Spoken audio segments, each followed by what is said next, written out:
श्री वशिष्ठ जी द्वारा ब्रह्मा जी के और अपने जन्म का वर्णन, ज्ञान प्राप्ति का विस्तार, श्री राम जी के वैराग्य की प्रशंसा, वक्ता और प्रश्नकर्ता के लक्षण आदि का विशेष रूप से वर्णन। श्री वशिष्ठ जी कहते हैं, श्री राम जो सर्वत्र नित्य समता रूप से स्थित सच्चिदानंदमय ब्रह्म तत्व है, उससे संबंध रखने वाली सत्ता को नियति कहते हैं।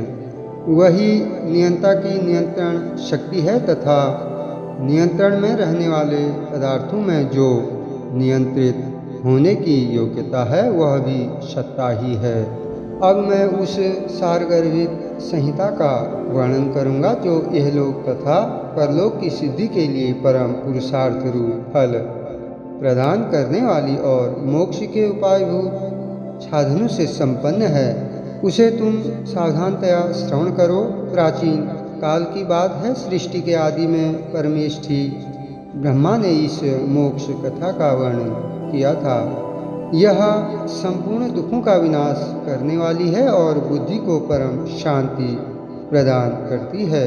सारे विवेकशील पुरुषों के साथ इस मोक्ष कथा को सुनकर तुम उस दुख रहित सच्चिदानंदमय परम पद को प्राप्त कर लोगे, जहाँ पहुँच जाने पर पुनः विनाश का भय नहीं रह जाता। श्री राम ने पूछा, ब्रह्मन, पूर्व काल में ब्रह्मा जी ने किस लिए इस कथा का वर्णन किया था और आपको इसकी प्राप्ति कैसे हुई? प्रभु, यह वृतांत मुझे बताइए। श्री वशिष्ठ जी ने कहा, श्री राम परब्रह्म परमात्मा सर्वव्यापक, सबका आश्रय स्थान, नित्य चेतन, अविनाशी, समस्त प्राणियों में प्रकाशक रूप से वर्तमान और अनंत विलासों का एकमात्र अधिष्ठान है। प्रकृति की साम्यावस्था तथा विषमावस्था में भी वह निर्विकार रूप से स्थित रहता है।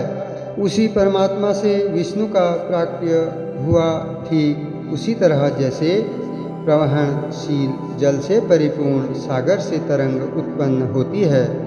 उन विष्णु के हृदय कमल से ब्रह्मा प्रकट हुए जो वेद तथा वेदार्थ के तत्वज्ञ हैं।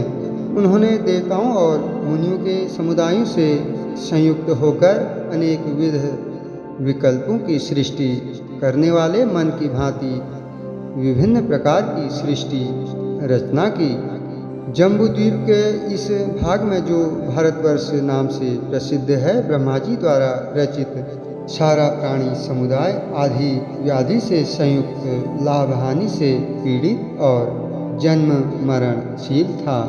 प्राणियों की इस सृष्टि में सारे जन समुदाय को नाना प्रकार के व्यसनजन्य कष्टों से पीड़ित देख सर्वलोक सृष्टा भगवान ब्रह्मा का हृदय उसी प्रकार दयाद्र हो गया जैसे पुत्र को दुखी देखकर पिता को दया आ जाती है। फिर तो वे उनके कल्याण के लिए क्षण भर एकाग्र चित्त हो यूं विचार करने लगे कि इन हताश तथा अल्पायु जीवों के दुख का अंत किस प्रकार होगा। ऐसा विचार कर सामर्थ्यशाली स्वयं भगवान ब्रह्मा ने उनके कष्टापहरण के लिए तप, धर्म, दान, सत्य और तीर्थ सेवन आदि साधनों का निर्माण किया। इन्हें उत्पन्न करके सृष्टिकर्ता ब्रह्मा ने पुनः स्वयं विचार किया कि इन साधनों से लोगों के सांसारिक दुख का समूल विनाश नहीं हो सकता, बल्कि परम निर्वाण रूप मोक्ष ही परम सुख है, जिसकी प्राप्ति हो जाने पर जीव जन्म मृत्यु के चक्र से छूट जाता है। उस मोक्ष की प्राप्ति ज्ञान से ही होती है, इसलिए जीव के लिए संसार सागर से पार होने का एकमात्र उपाय ज्ञान ही है। तप, दान और तीर्थ सेवन आदि भव तरण के लिए सीधे उपाय नहीं कहे गए हैं। अतः मैं इस हताश जन समुदाय के दुख की निवृत्ति के लिए संसार से उद्धार पाने का एक नूतन उपाय शीघ्र ही प्रकट करूँगा। यूं विचार कर कमल पर विराजमान भगवान ब्रह्मा ने अपने मानसिक संकल्प द्वारा तुम्हारे सामने बैठे हुए मुझको उत्पन्न किया। निष्पाप श्री राम जैसे एक तरंग से शीघ्र ही दूसरी तरंग प्रकट हो जाती है, उसी प्रकार मैं भी अनिर्वचनीय माया से उत्पन्न हुआ और फिर तुरंत ही अपने उन पितृदेव के समीप जा पहुंचा। उनके हाथ में कमंडलू और रुद्राक्ष की माला शोभा पा रही थी। मैंने नम्रतापूर्वक उनको प्रणाम किया। उस समय मैं भी कमंडलू और रुद्राक्ष की माला से संयुक्त था। तब बेटा यहाँ आओ, मुझसे यूं कहकर उन्होंने अपने आसनभूत कमल के ऊपरी पत्ते पर श्वेत बादल पर बैठे हुए चंद्रमा की भांति मुझे अपने हाथ से पकड़कर बैठा लिया। फिर मृग चर्म ही जिसका परिधान था, ऐसे मुझसे मृग चर्मधारी मेरे पितृदेव ब्रह्मा जी ने कहा, बेटा जैसे चंद्रमा में कलंक प्रविष्ट होता है, उसी प्रकार वानर के समान चंचल अज्ञान 2 घड़ी के लिए तुम्हारे चित्त में प्रवेश करे। यूं पिता द्वारा अभिशप्त हुआ मैं उनके संकल्प के अनंतर अपने संपूर्ण शुद्ध स्वरूप को भूल गया। फिर तो मेरी बुद्धि तत्वज्ञान से रहित हो गई और मैं दुख शोक से संतप्त हो दीनता को प्राप्त हो गया। उस समय में हाय बड़े कष्ट की बात हुई, यह संसार नामक दोष मुझे कहाँ से प्राप्त हो गया। यूं हृदय में विचार करके चुपचाप बैठा रहता था। मेरी यह दशा देखकर मेरे पिताजी ने मुझसे कहा, बेटा तुम क्यों दुखी हो रहे हो?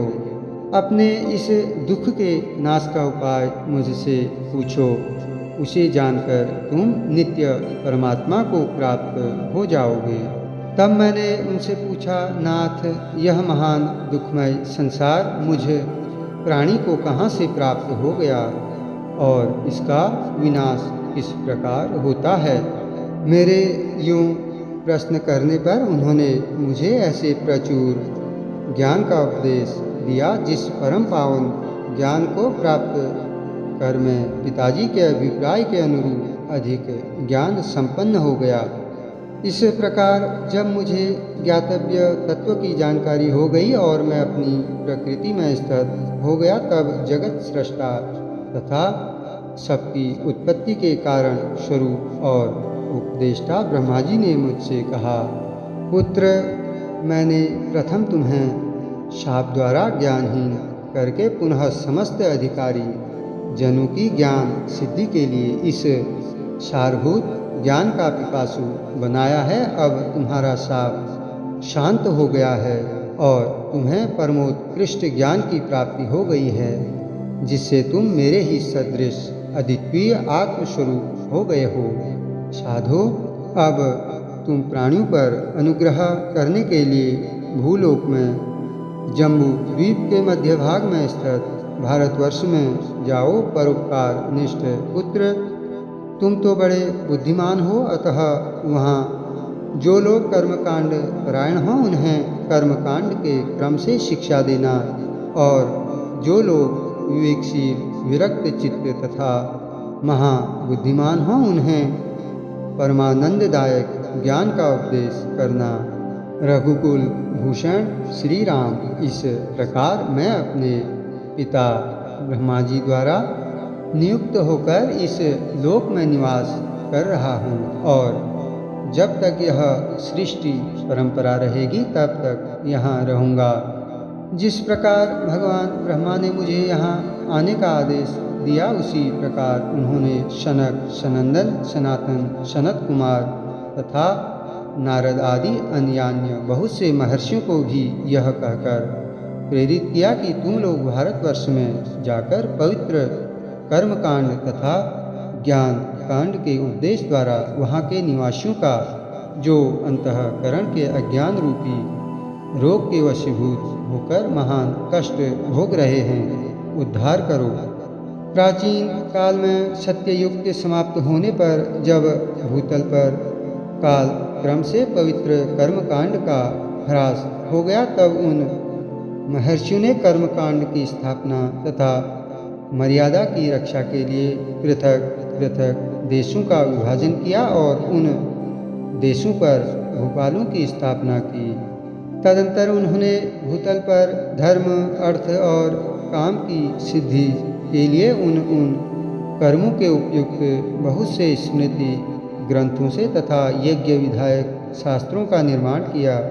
तत्पश्चात इस काल चक्र के चलते रहने पर जब उस क्रम का विनाश हो गया तथा लोग प्रतिदिन भोजन मात्र परायण और खाद्य पदार्थों के उपार्जन में तत्पर हो गए, तब हम लोगों ने उनकी दीनता का विनाश करने तथा लोक में आत्म तत्वज्ञान के प्रचार के लिए बड़े बड़े ज्ञानोत्पादक शास्त्रों का उपदेश किया।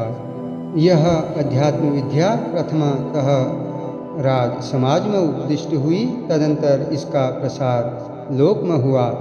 इसी कारण इसे राजविद्या कहा गया है। रघुनंदन राजविद्या एवं राजगुह्य नाम से जिसकी प्रसिद्धि है, उस उत्तम अध्यात्म ज्ञान को पाकर राजा लोग दुख रहित हो परमानंद को प्राप्त हो गए। श्री राम काल क्रमानुसार निर्मल कीर्ति वाले बहुसंख्यक राजाओं के स्वर्गवासी हो जाने पर इस समय तुम इस भूतल पर महाराज दशरथ के यहाँ प्रकट हुए हो। शत्रुओं का मर्दन करने वाले श्री राम, तुम्हारा मन अत्यंत निर्मल है, इसीलिए किसी निमित्त के बिना स्वाभाविक ही तुम्हारे मन में यह परम पावन तथा उत्तम वैराग्य जाग उठा है। क्योंकि समस्त विवेकशील पुरुषों में जिसकी ख्याति है, उस श्रेष्ठ पुरुष का भी वैराग्य किसी निमित्त को लेकर होता है, इसलिए वह राजस कहलाता है।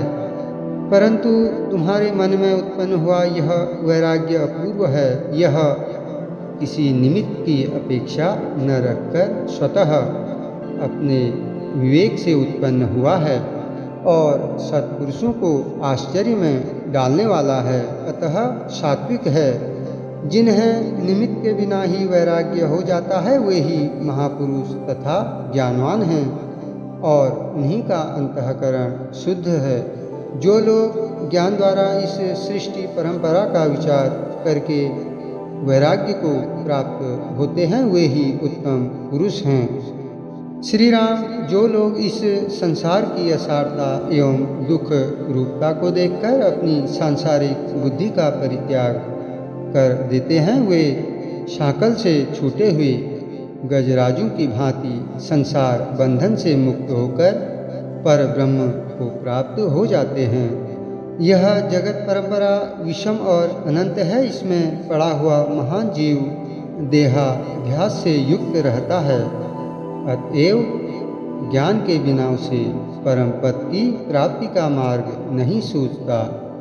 परंतु रघुनंदन, जिनकी बुद्धि अगाध है, ऐसे विवेकशील पुरुष इस दुस्तर भवसागर को ज्ञान रूपी नौका द्वारा क्षण मात्र में ही पार कर जाते हैं। संसार सागर से उबारने वाले उस ज्ञान रूप उपाय को तुम अपनी बुद्धि से, जो नित्य विवेक वैराग्य आदि से समन्वित है, एकाग्र चित्त होकर श्रवण करो। क्योंकि इस निर्दोष ज्ञान युक्ति के बिना अनंत विक्षेपों से परिपूर्ण ये सांसारिक दुख और भय चिरकाल तक हृदय को संतप्त करते रहते हैं। राघव, श्रेष्ठ पुरुषों में शीत, उष्ण, वात आदि द्वंद्वजनित दुखों को सहन करने की क्षमता ज्ञान के बल पर ही आती है, अन्यथा ज्ञान युक्ति के अतिरिक्त वे किसी प्रकार सह्य नहीं हो सकते। दुख की चिंताएं अज्ञानी मनुष्य को पद पद पर आ घेरती हैं और समयानुसार उसे उसी प्रकार संतप्त करती रहती हैं। जैसे अग्नि की लपटें तृण को जलाकर भस्म कर डालती हैं, परंतु जिस प्रकार वर्षा के जल से अभिषिक्त हुए वन पर उन अग्नि ज्वालाओं का प्रभाव नहीं पड़ता, उसी तरह जिसे जानने योग्य अध्यात्म शास्त्र का ज्ञान प्राप्त हो गया है तथा जिसने भली भांति ब्रह्म तत्व का साक्षात्कार कर लिया है, ऐसे ज्ञानी पुरुष को मानसिक व्यथाएं संताप नहीं पहुंचा सकती। इस संसार रूपी मरुस्थल में बहने वाली वायु शारीरिक तथा मानसिक कष्ट रूपी आवर्तों से परिपूर्ण है। यह शुद्ध होकर भी तत्वज्ञानी को वैसे ही पीड़ित नहीं कर सकती जैसे प्रचंड आंधी कल्प वृक्ष का कुछ नहीं बिगाड़ सकती। इसलिए बुद्धिमान पुरुष को चाहिए कि वह तत्वज्ञान की प्राप्ति के लिए जो श्रुति आदि का प्रमाण देने में कुशल और आत्म तत्व का यथार्थ ज्ञाता हो, ऐसे ज्ञानी पुरुष के पास जाकर प्रयत्नपूर्वक विनय भाव से प्रश्न करे। फिर जैसे केसर से रंगा हुआ वस्त्र उसके रंग को पकड़ लेता है, उसी प्रकार जिससे प्रश्न किया गया है उसे प्रमाण कुशल तथा विशुद्ध चित्त वाले उपदेष्टा के वचन को प्रयत्नपूर्वक ग्रहण करना चाहिए। किंतु वाग्वेताओं में श्रेष्ठ राम जो तत्व का ज्ञाता नहीं है, अतएव जिसके वचन अग्राह्य हैं, ऐसे पुरुष से जो तत्व विषयक प्रश्न करता है उससे बढ़कर मूर्ख दूसरा कोई नहीं है। इसी प्रकार जिससे पूछा गया है उसे प्रमाण कुशल तथा तत्वज्ञानी वक्ता के उपदेश का जो पुरुष यत्नपूर्वक अनुसरण नहीं करता उससे बढ़कर दूसरा कोई नराधम नहीं है। अतः वक्ता के व्यवहार आदि कार्यों से उसकी अज्ञता तथा तत्वज्ञता का पहले निर्णय करके जो पुरुष उससे प्रश्न करता है वह प्रश्नकर्ता उत्कृष्ट बुद्धि वाला माना जाता है। परंतु जो मूर्ख जिज्ञासु उत्तम वक्ता का निर्णय करके बिना ही उससे प्रश्न करता है वह अधम कहलाता है और उसे तत्वज्ञान रूप महान अर्थ की प्राप्ति भी नहीं होती।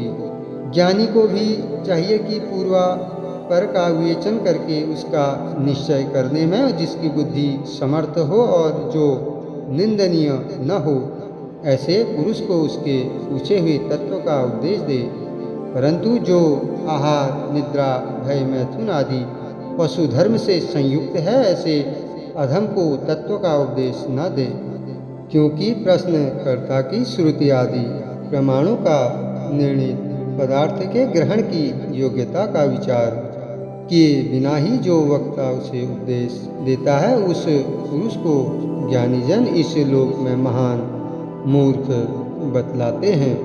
रघुनंदन, तुम प्रशंसनीय गुणों से युक्त अत्यंत श्रेष्ठ प्रश्न करता हो और मैं उपदेश देना जानता हूँ, अतः हम दोनों का यह समागम उचित ही है।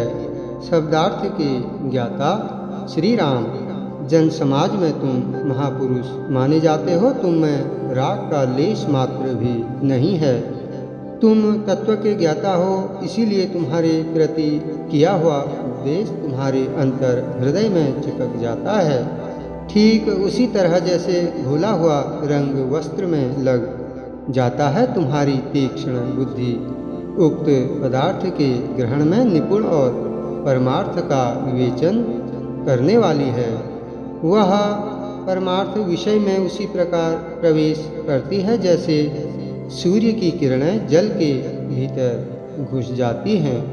इसलिए मैं जिस पदार्थ का उपदेश करूं उसे तुम यह तत्व वस्तु है यूं निश्चय करके यत्नपूर्वक अपने हृदय में पूर्णतया धारण कर लो। मनुष्य को चाहिए कि वह विवेकहीन अज्ञानी और दुर्जनों से प्रेम करने वाले मनुष्य का दूर से ही परित्याग करके साधु महात्माओं की सेवा करे, क्योंकि सदा सज्जनों के संपर्क में रहने से विवेक की उत्पत्ति होती है। यह विवेक एक वृक्ष के समान है और भोग तथा मोक्ष उसके फल कहे गए हैं। उस मोक्ष के द्वार पर निवास करने वाले 4 द्वारपाल बतलाए जाते हैं, जिनके नाम हैं शम, विचार, संतोष और चौथा साधु संगम। मनुष्य को इन चारों का ही प्रयत्नपूर्वक सेवन करना चाहिए, क्योंकि इनका भली भांति सेवन होने पर ये मोक्ष रूपी राजमहल के द्वार को खोल देते हैं। यदि चारों का सेवन न हो सके तो 3 का या 2 का सेवन अवश्य करना चाहिए। 2 का भी सेवन न हो सके तो सभी उपायों द्वारा प्राणों की बाजी लगाकर भी 1 का आश्रय तो अवश्य ही ग्रहण करना चाहिए, क्योंकि जब एक वश में आ जाता है तब शेष तीनों भी अधीन हो जाते हैं। विवेकी पुरुष तप, ज्ञान और शास्त्र के श्रवण मनन आदि का उत्तम पात्र होता है। जैसे तेजस्वियों में सूर्य सर्वश्रेष्ठ हैं, उसी प्रकार वह लोगों में आभूषण के समान आदरणीय होता है। जैसे शीत की अधिकता के कारण जल जमकर पत्थर के सदृश हो जाता है, उसी प्रकार अविवेकियों की बुद्धि मंदता घनता को प्राप्त होकर अत्यंत जड़ हो जाती है। रघुकुल भूषण श्री राम, तुम्हारा अंतःकरण तो सूर्योदय होने पर खिले हुए कमल की भांति सौजन्य आदि गुण एवं शास्त्रार्थ की दृष्टियों से विकसित हो गया है। मनुष्य को उचित है कि वह पहले आवागमन के चक्र से छूटने के लिए शास्त्राभ्यास और सत्संगति पूर्वक तपस्या एवं इंद्रिय निग्रह द्वारा अपनी बुद्धि का ही संवर्धन करे। यह संसार विष वृक्ष के समान है। यह विपत्तियों का एकमात्र स्थान है जो अज्ञानी मनुष्य को सदा मोहित करता रहता है। इसलिए यत्न द्वारा अज्ञान का विनाश कर डालना ही उचित है। जैसे मेघ रहित आकाश में निर्मल एवं पूर्ण मंडल वाले चंद्रमा को देखकर दृष्टि प्रसन्न होती है, उसी प्रकार यह पूर्वोक्त परमार्थ वस्तु दृष्टि ज्ञानी में यथार्थ वस्तु के साथ एक रसता को प्राप्त होकर प्रसन्न हो जाती है। जिसकी बुद्धि पूर्वापर के विचार से सूक्ष्मतम अर्थ को ग्रहण करने में निपुण और चतुरता से शोभित होकर पूर्ण विकसित हो गई है, वही पुमान अर्थात पुरुष कहा जाता है। श्री राम, तुम्हारा हृदय अज्ञान से रहित अतएव विशुद्ध शांति आदि गुण से विकसित एवं उत्तम विचार की शीतल चांदनी से प्रकाशित है। उस हृदय से युक्त होकर तुम उसी प्रकार सुशोभित हो रहे हो जैसे निर्मल चंद्रमा से आकाश की शोभा होती है।